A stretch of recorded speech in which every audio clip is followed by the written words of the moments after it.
Someone once No, I said appreciate that just keep Uche going. Montana is the female version of Frederick Leonard. When I No, first heard that, I was like, what? long. But then watching this movie, I reassessed that statement and I discovered that I think it's true.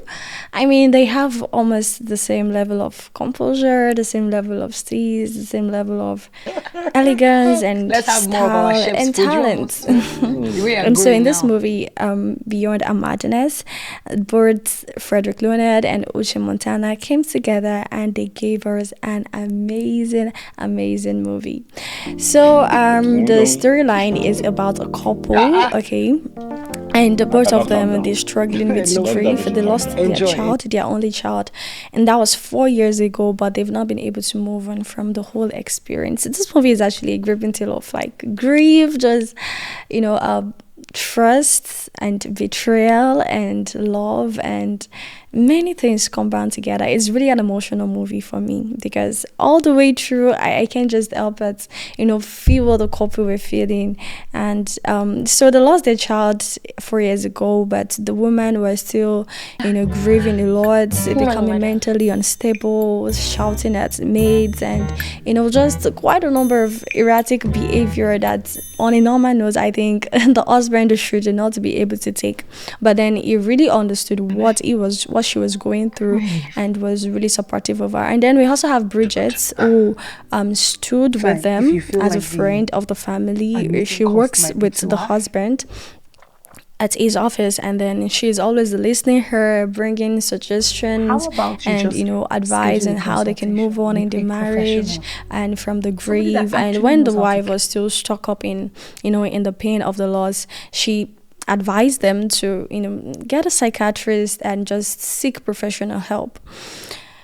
And it was from that moment that we get to realize that Bridget is actually not as good intentioned as we suppose. And so this movie is also a bit of a thriller because somebody tried to kill somebody. Right. Okay. Right. And I'm here. I would say one of the things I really love Anytime. about this movie is the way it really addresses pain and emotions, the grief of losing someone there to you, and what happens when it gets so prolonged.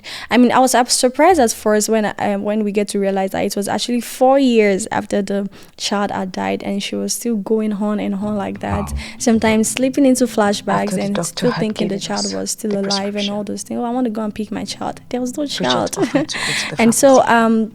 and then I also learned a lot about, the friendship parts. The wife needed a friend. She needed someone to be there, someone to understand, apart from her husband. And it seemed like, Bridget was that person. Let's have but more of our chef's food. she also has We are some going other now. ulterior motive, and that was really sad, like really, really sad. Because at the beginning, I thought she was the perfect person, oh my, understanding this and that. But then humans will always be humans. And another thing I love about this movie is the guy. Frederick Leonard surprised me playing this role. I mean, he's always this guy that is maybe egocentric in movies, patriarchal, male, doing all this stuff, just maybe eating on girls and all that in most movies I've seen. But then this one is the stable one, is the mature one, is the kind one, the understanding one, supporting his wife, holding up their home even when he was tired and frustrated and hungry, and he was still there. I mean, it was really, really matured, and I really love that character.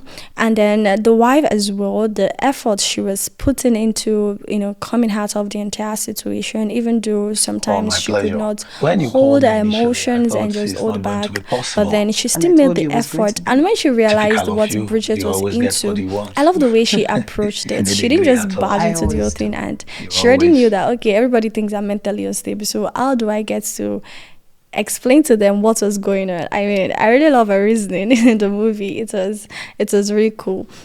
And so I'll just say this movie is a really good watch. I mean, apart from the fact that it's emotional and it's touching, it also has a lot of lessons, and then it's touched something very important about dealing with grief. I mean, you might not exactly need that lesson for yourself, but definitely to help you understand when someone else is going through grief beside you. And it's also very entertaining. And yes, I love that Uche Montana is in this movie. Okay? I'm grateful for your help. Always. Always. Normally, she acts roles where, okay, guys are running around, falling in love with her. But seeing her weak and vulnerable in this movie, and she's still able to depict it to perfection. I mean, this girl is a goddess. All right, so you should get and watch this movie and drop a comment for me. I would like to know what you think about this movie. Do you actually think that the best way the wife could, I mean, what was her name? I forgot it now. But then, is that the best way she could have dealt with that grief? Because I still think that there are still some things she didn't do very well on her part. There is still some ways she could have handled things differently. But then, you might not think so. I'd like to hear you. This is a movie that I'm rating for a 8 out of 10 because I love the music as well. The music was like, it added emotions to the scenes. I mean, all the songs, I miss you, I love you, it was really cool. So you should check out this movie, drop a comment, and also don't forget to like this video. Yes, give us a thumbs up if you enjoyed watching, and don't forget to subscribe at Inside Spice. We always have entertaining content, podcasts, movie reviews, actor reviews, a whole lot of stuff for you to enjoy week in and week out. So stay tuned here. Thanks for watching. Bye.